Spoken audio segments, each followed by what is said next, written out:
Buenos días, profesora y compañeros. Hoy junto a mi compañera Catalina Ávila vamos a presentar nuestra lectura respecto al texto Cómo desarrollar el lenguaje oral y escrito de las autoras Teresa Marchant e Isabel Tarqui. Específicamente vamos a hablar de la evaluación de la escritura, qué aspectos evalúa, cómo los evalúa y también mencionar qué otros aspectos podemos incluir dentro de esta evaluación. Es importante mencionar que nos permite a nosotros como docentes aplicar esta evaluación. Nos permite tomar conocimiento sobre los niveles de aprendizaje de nuestros estudiantes, identificar a los que requieran de una enseñanza más individualizada, elaborar y aplicar nuevas estrategias para enseñar la escritura y también a modo más global tener un conocimiento, un seguimiento, de el progreso de nuestro curso. La evaluación de la escritura considera dos aspectos importantes. Uno de ellos, el dominio de las habilidades específicas, en donde se evalúa el grado de precisión y el orden de las letras dentro de las palabras, y también el dominio en el uso de estructuras gramaticales. Por otro lado, se evalúa la calidad en la escritura, donde se considera la ejecución de cada letra, el ligado de las letras y también la regularidad de la escritura. ¿Qué se evalúa en el grado de precisión y orden de las letras? Se evalúa si el estudiante es capaz de escribir correctamente sin cometer errores y que además comprende que la escritura se realiza en una secuencia y orden determinado de izquierda a derecha. Hay muchas formas de evaluar este aspecto, pero sea cual sea la modalidad que se utilice, es importante observar los errores que cometen los estudiantes al realizar la escritura y con qué frecuencia se presentan, ya que si estos errores que vemos aquí llegasen a persistir después de la etapa inicial, ya estaríamos frente a algún problema más complejo, como puede ser la dislexia. Es por eso que es importante también distinguir estos errores de los errores ortográficos. ¿Qué errores comunes cometen los estudiantes? La sustitución de letras. Ocurre cuando el estudiante representa un sonido por una letra que no corresponde, como en el ejemplo que el estudiante quiere escribir la palabra boda y escribe boba. Podría haber una dificultad para discriminar visualmente las letras según su orientación espacial. En las omisiones de letras, el estudiante omite una o más letras de la palabra, como en el ejemplo de la palabra estufa, que escribe etufa. En el caso de las adiciones, el estudiante adiciona una o más letras en la palabra, como en el caso de la palabra papel, que adiciona una letra E.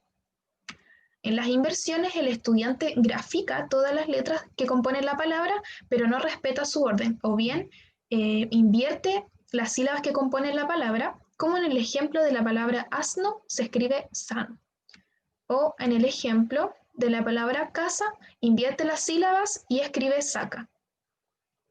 En el caso de las contaminaciones, el estudiante une dos palabras de forma indebida, como en el ejemplo de las palabras de estos.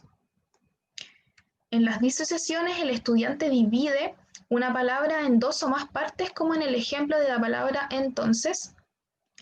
Y en los errores en las letras de doble sonido, que son las letras C, la R y la G, el estudiante presenta dificultad para discriminar auditivamente los sonidos fuertes y suaves que presentan estas letras cuando son combinadas con otras letras. Como por ejemplo en el caso de la letra C, el estudiante debe tener la capacidad de reconocer auditivamente que la letra C combinada con las vocales A o U tiene un sonido fuerte y con las vocales E e I tiene un sonido suave. En el caso específico de la letra G, el estudiante debe tener conocimiento del uso de cremillas para que el sonido de la letra G sea suave. ¿Cómo se evalúa el grado de precisión y orden de las letras? Como mencioné anteriormente, hay muchas formas de realizarlo, pero en el nivel básico se realiza en los dictados, en los que su extensión y complejidad debe ir en aumento según el curso, como en el orden que vemos aquí. Primero el dictado de sílabas, luego palabras, dictado de oraciones y ya dictado de textos cortos. En primero básico, el dictado debiese comprender desde el dictado de sílabas hasta dictado de oraciones. Si el estudiante en este nivel presenta confusiones auditivas o sustitución de letras, se puede ejercitar más los sonidos iniciales, utilizar ritmos más lentos y emplear actividades graduadas que motiven al estudiante a aprender a leer y escribir. En segundo básico, El dictado debiera comprender desde el dictado de palabras hasta dictado de oraciones, que pueden ser dictadas incluyendo sílabas directas, indirectas, complejas, diptongos, letras de doble sonido y fonogramas. En tercero y cuarto básico, el dictado debiese comprender desde el dictado de palabras hasta dictado de textos cortos que deben ser de el interés del estudiante, no exceder las 60 palabras e incluir palabras que sean de distinto nivel de complejidad. Dentro de las palabras de nivel de complejidad un poco más alto se pueden incluir palabras como águila, pingüino, habichuela, callejón, etc. Recomendaciones para usar el dictado como estrategia de evaluación. Compartir el objetivo del dictado, mencionar a los estudiantes lo que se ha aprendido y lo que queremos mejorar. Comentar el significado del párrafo de manera global y motivadora, es decir, decir a los estudiantes de qué se trata el texto. Leer el texto pidiendo a los estudiantes que escuchen con atención para que se familiaricen con el significado, pero que no escriban. Leer el texto lenta y pausadamente para permitir a los estudiantes escribir cada frase. Luego, leer el texto a velocidad normal para que los estudiantes controlen y completen el dictado. Continuando con el tema de mi compañera, debemos entender que los alumnos deben tener una lectura habitual para poder generar aprendizajes con respecto a las estructuras gramaticales. Para eso, para evaluarlo, es cometer una serie de errores. Tenemos los errores comunes en donde podemos ver el uso de pronombres, la concordancia entre sujeto y predicado o el uso de puntuación, como por ejemplo ocupar coma en vez de punto seguido y así. Y acá nos vamos a situar un poco donde tenemos los errores no comunes, en la densidad de ideas como número 1, en donde acá lo que se busca en el niño es que sepa reducir, que sepa resumir de buena manera. Tal como en el ejemplo ahí en rojo es la manera correcta. Mi perro Pillín es cariñoso conmigo, con mi papá y con todos mis amigos. En el punto 2 tenemos la variedad de palabras de referencia, en donde necesitamos un orden secuencial. Se busca que el alumno busque un orden a través de los sucesos que vayan ocurriendo. Y ahí lo explica en el punto A, B y C. Y en cuanto al punto 3, la variedad de expresión tiene que ver con que el alumno sepa ocupar conectores de manera diversa y no siempre recalcándose en uno.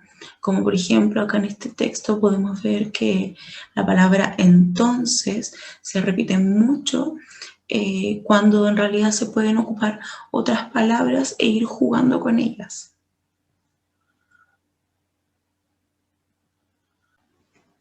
Bueno, aquí tenemos la evaluación en la calidad de la escritura. Para ello tenemos 3 puntos a evaluar. De primera tenemos la ejecución de cada una de las palabras. Esto quiere decir que es necesario reconocer la estructura y la dirección, en cuanto el niño tiene que ir aprendiendo eso. Y para ello podemos notar como las letras V, X, C se tienen que ubicar en la zona media y en cambio en las letras L, T, B, D, H, K se ejecutan en la zona media y alta. En cuanto, también tenemos la J, la P y la Q que también se tienen que ubicar entre la zona media y baja. Ahora sí pasamos al ligado de letras, en donde esto tiene que ver con la unión de las palabras, de las letras, y es con eso que primero tenemos la ligación de las consonantes con las vocales. Es necesario de que el alumno aprenda a diferenciar cómo se hace la O, cómo se hace la A, y así no haya una confusión. Y también que es más complejo, la ligación de letras B y V. Resulta difícil ya que el niño tiene que manejar el lápiz, la muñeca, para lograr unir la B o la V con alguna vocal. Luego tenemos la regularidad de la escritura. Aquí vamos a situarnos un poco en 6.5 puntos, en donde primero tenemos la alineación. Esto tiene que ver con que el alumno escribe de manera derecha y muchas veces el alumno tiende o a escribir hacia arriba o hacia abajo. En la B tenemos la proporción y tamaño. Esto tiene que ver con la conciencia de escribir. La zona media, la zona baja, la zona alta, en dónde se posiciona cada letra. En la letra C tenemos la inclinación. Hay palabras que van a tener un cierto grado de curvatura y es por eso que es necesaria el dominio de la alineación y tamaño. Como letra C tenemos el espaciado.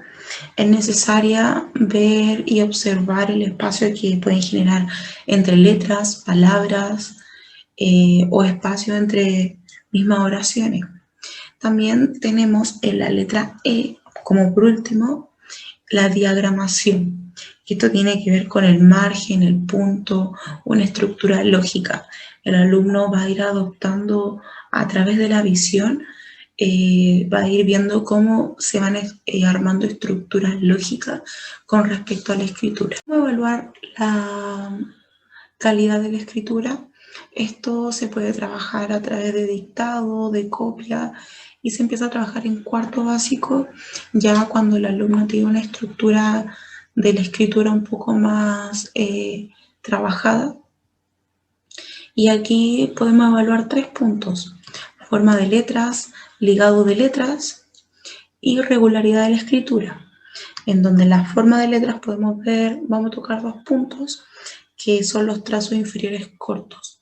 Por ejemplo, la F, la I, la G están muy cortos cuando tienen que ir con una guatita más larga. Y también tenemos el uso de las letras B, F, G, L, H, que tienden a ser las cerradas o angulosas. Luego en el ligado de letras podemos ver el tema de las soldaduras de letras. Ahí podemos observar el ejemplo cómo el alumno intenta continuar a pesar de ya haber parado de escribir. Y también tenemos el tema de lo poco legible que puede hacer a través de los borrones que el alumno puede hacer, generando igual una oración sucia, no se entiende. Y por último tenemos la regularidad de las letras, en donde podemos ver letras separadas, palabras separadas o palabras cerradas, perdón, apretadas o separadas. Luego podemos, tenemos que ver este tema de cómo evaluar los hábitos posturales, el movimiento y la tonacidad. Para ello tenemos 3 puntos. Evaluándolo a través de la expresión gráfica excesiva. Esto tiene que ver cuando el alumno traza muy fuerte y se traspasa para el otro lado de la hoja. A través de la postura corporal, ya sea la espalda recta, hombros, mano, codo, si esto se mantiene pegado a la mesa, entre otros. Y además tenemos la tensidad en manos, hombros y puños, que tiene que ver con la tonacidad, la rigidez que el alumno puede adoptar. Y para concluir pasaremos a la reflexión, en donde mi compañera Connie va a leer las preguntas. Ya, pregunta número 1. ¿Qué tan relevante es este contenido para su formación como docente? Bueno, es de suma importancia aprender este contenido, ya que más adelante no podríamos evaluar de buena manera a nuestros estudiantes. Aprender estos factores claves que se nos enseñó, vamos a poder también entrar en un proceso de evaluación de la escritura del niño, y con ello también podemos reforzarle las falencias que se le pueden presentar. Y si es que nosotros no aprendiésemos este contenido, no podríamos ayudar al niño de buena manera, ya que no sabríamos identificar qué es lo que le falta, qué hay que reforzar, qué se necesita. Y la pregunta número 2. La pregunta número 2, ¿cómo puede ayudar a sus estudiantes que usted entienda este contenido y domine estos conceptos? Que nosotros como docentes entendamos estos conceptos y estos conocimientos puede beneficiar a nuestros estudiantes en el sentido de que al aplicar esta evaluación nos permite a nosotros tener conocimientos sobre los niveles de aprendizaje de los estudiantes, identificar también sus fortalezas y debilidades. También nos permite emplear estrategias metodológicas o emplear nuestras prácticas pedagógicas que se enfoquen en las necesidades del estudiante para que ellos también adquieran aprendizaje significativo. Y por otro lado, también nos permite identificar a los estudiantes que necesiten de algún apoyo educativo especial y para poder nivelarlo en lo que le esté desnivelado. Sin nada más que agregar, gracias por escucharnos, profesor.